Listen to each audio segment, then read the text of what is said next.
ನೀನ್ ಹೇಳ್ದೆ ಕೇಳ್ದೆ ಈ ತರ ಬಂದ್ರೆ ನೋಡೋ ಜನ ಏನ್ ಅನ್ಕೊಳಲ್ಲ ಅಮ್ಮ. ನೋಡು, ನೀನ್ ಮಾಡಿದ್ದು ತುಂಬಾನೇ ದೊಡ್ಡ ತಪ್ಪು.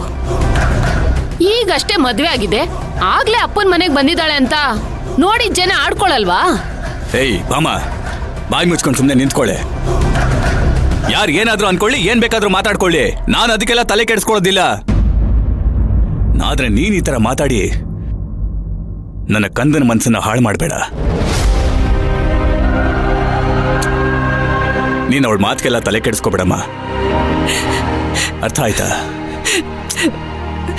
ನೀನ್ ಬಾಮ್ಮ, ನೀನ್ ನಡಿ ಹೇಳ್ತೀನಿ.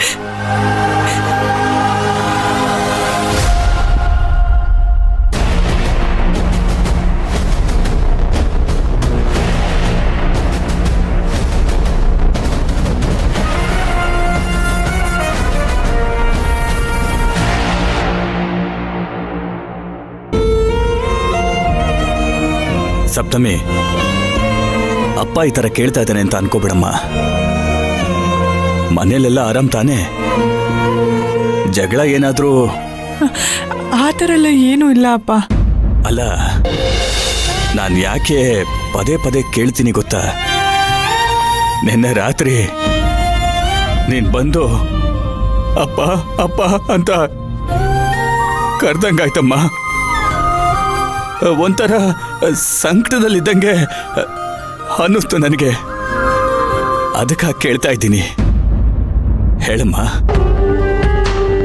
ನೀನ್ ಕಷ್ಟದಲ್ಲಿದ್ರೆ ಅದೇನೋ ಗೊತ್ತಿಲ್ಲ, ನನಗೆ ಗೊತ್ತಿಲ್ದಲೆ ಮನ್ಸಲ್ಲಿ ಒಂಥರ ತಳಮಳ ಆಗುತ್ತಮ್ಮ. ನೀನಿರೋ ಜಾಗದಲ್ಲಿ ನಿನಗೆ ದುಃಖ ಆಗ್ತಿದೆ, ನೋವಾಗ್ತಿದೆ ಅಂತ ಅನ್ನಿಸ್ದಾಗ ನನಗವತ್ತೆಲ್ಲ ನಿದ್ದೆನೇ ಬರೋದಿಲ್ಲಮ್ಮ. ನೆನ್ನೆನೂ ಅದೇ ಥರ ಆಗಿತ್ತು.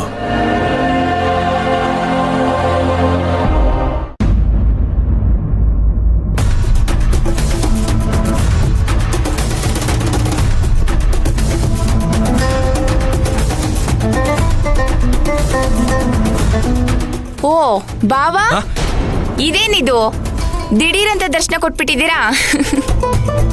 ಬನ್ನಿ ಬನ್ನಿ ಕೂತ್ಕೊಳ್ಳಿ. ಪರವಾಗಿಲ್ಲ ನಮ್ಮ.